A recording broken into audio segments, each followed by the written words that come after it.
चाकूरच्या विकासात आणखी एक मानाचा टप्पा. 2.54 कोटीच्या नवनिर्मित शासकीय विश्रामगृहाचे लोकार्पण. सहकार मंत्री बाबासाहेब पाटील यांच्या प्रयत्नानेच पालकमंत्री शिवेंद्रसिंहराजे भोसले यांनी केले त्यांचं कौतुक.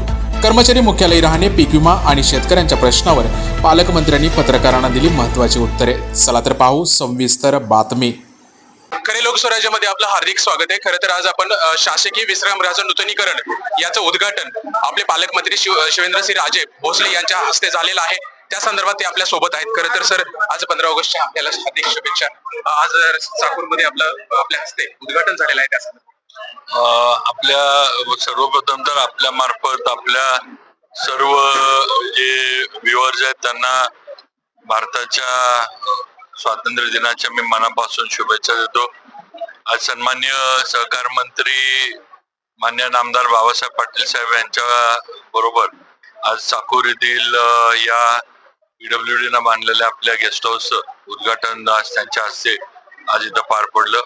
अतिशय चांगली इमारत बांधली आणि या इमारतीच्या निमित्तानं म्हणजे लोकांना यायला बसायला, पक्ष असू दे, इतर लोक असू देत, संघटनांचे पदाधिकारी असू देत, या निमित्तानं सर्किट हाऊस, गेस्ट हाऊस जे हे एकत्र येण्याचा साहेब आणखीन एक प्रशासनावरचा ताण खूप कमी होणार आहे.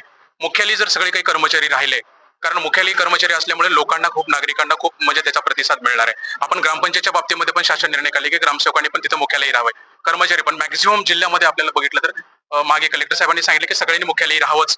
पण त्या संदर्भामध्ये साहेब आपण जर लक्ष दिलं पाहिजे. नक्की आम्ही त्या पद्धतीनं परत एकदा लेखी सूचना सगळ्यांना काढल्या जातील की प्रत्येकानं त्या ठिकाणी मुख्यालय जे आहे तिथं थांबलं पाहिजे. आरोग्य विभाग असेल, ग्रामसेवक असेल, महसूलवाले असतील, PWD असेल, प्रत्येक शासकीय विभाग जो आहे सगळ्यांना परत एकदा सूचना दिल्या जातील की बाबा त्यांनी ज्या ठिकाणी त्यांचं पोस्टिंग आहे, ज्या ठिकाणी त्यांचं हेडक्वार्टर आहे, त्या ठिकाणी त्यांनी थांबावं. बसण्याचं एक ठिकाण या ठिकाणी होत असतं आणि त्याचे आज दुरुस्त नवीन इथं सगळी वास्तू आपण उभी केली आहे. त्या ठिकाणी पण बाबासाहेब पाटलांनी अनेक दिवसाचा प्रयत्न करून आज ही इमारत सगळी जी आहे ती त्यांच्या मार्गदर्शनाखाली आम्ही पूर्ण केली आहे आणि नक्कीच पुढे सुद्धा त्यांच्या मार्गदर्शनाखाली आम्ही जिल्ह्यामध्ये सुद्धा चांगलं काम. सर, लातूर जिल्ह्याचे पालकमंत्री म्हणून सहकार मंत्री बाबासाहेब पाटलांचं तर लक्ष असतंच, पण सगळ्यात महत्वाचं आता सध्या लातूर जिल्ह्यामध्ये पावसाचं अत्यल्प प्रमाण कमी आहे. सध्या शेतकरी खूप म्हणजे बेटाकुटीला आलेला आहे आणि सध्या पीक विम्याचा प्रश्न गेल्या वर्षीच्या संदर्भात आहे. सर, आता गेल्या वर्षी थोडंफार काही ठिकाणी जे सॅम्पल प्लॉट जे आहेत हे चुकीच्या पद्धतीने घेतले गेले हे आम्हाला पण मान्य, पण आम्ही ह्या वर्षी बारकाईनं मी कलेक्टर साहेब आमचे या विषयावर 1-2-3 वेळा तक्रार झाली. बरेचसे शेतकऱ्यांनी तक्रारी पण याआधी दिल्या होत्या. पण आता ज्या याच्यामध्ये जे असं काय होणार नाही. तर आपली पेरणी आम्ही कॅबिनेट मध्ये नेहमी बघत असतो. जिल्ह्याची आपली 92% पेरणी आपली सरकारच्या याच्यावर दिसते. त्यामुळे शेतकऱ्यांनी तर तयारी शेतीची जी काय लागते ती सगळी केली आहे, पेरणी केली आहे.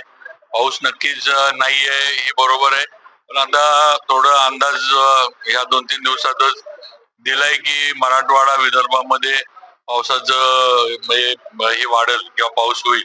बघूया हे अंदाजावर काय होतंय. चांगला पाऊस व्हावा अशी सगळ्यांचीच पांडुरंगाच्या चरणी प्रार्थना आहे. चांगला पाऊस व्हावा म्हणजे संकट सगळ्यांवरच दूर होईल. पण त्याच्यातून पण जर अडचणीला आपल्याला तोंड द्यायला लागलं, पाऊस झाला नाही, तर शेतकऱ्याच्या मागं आणि सर्व शासन 100% आहे. मुख्यमंत्री देवेंद्रजींचं नेहमी लक्ष असतं. जिल्ह्यात सुद्धा पिण्याच्या पाण्याच्या ह्याला प्रायोरिटी देऊन आपण पाण्याचा जो साठा आहे तो राखीव ठेवलेला आहे. त्यामुळं काय परिस्थिती होती पुढे टप्प्याटप्प्यानं, कारण अजून आपल्याकडं प्रामुख्याने या भागात रिटर्न मान्सून आपल्याकडे होतो. आता जसं पश्चिम महाराष्ट्रात जो मान्सून होतो तो पाऊस आपल्याकडे एवढा पडत नाही, पण जो रिटर्न मान्सून असतो तो बऱ्यापैकी या भागामध्ये होतो. आता थोडं ऑगस्ट आहे त्यामुळे या महिन्यामध्ये काही प्रमाणामध्ये जर रिटर्न मान्सूनचे काही सरी वगैरे पडल्या तर नक्कीच फरक पडत. पण प्रशासन तयार आहे, लक्ष ठेवून आहे. आम्ही मुख्यमंत्र्यांच्या वेळोवेळी आम्हाला सूचना वगैरे असतात आणि काही समजा वाईटात वाईट जरी पण त्याला तोंड द्यायला आम्ही सगळे शेतकऱ्यांबरोबर आणि लातूरवासियांबरोबर आहे. बरं, धन्यवाद. हो. खरं तर हे पालकमंत्री शिवेंद्रराजे भोसले आपल्यासोबत होते. त्यांनी अनेक वेगवेगळ्या विषयासंदर्भात आपण बोललोय. आपण त्या संदर्भामध्ये त्यांनी अतिशय चांगल्या पद्धतीने उत्तर दिलेत. आपण बघूयात की पुढच्या संदर्भामध्ये खरं तर आज शेवटी शासकीय विश्रामगृहाचं नूतनीकरण झालंय असं आपल्याला इथं नमूद करावं लागेल.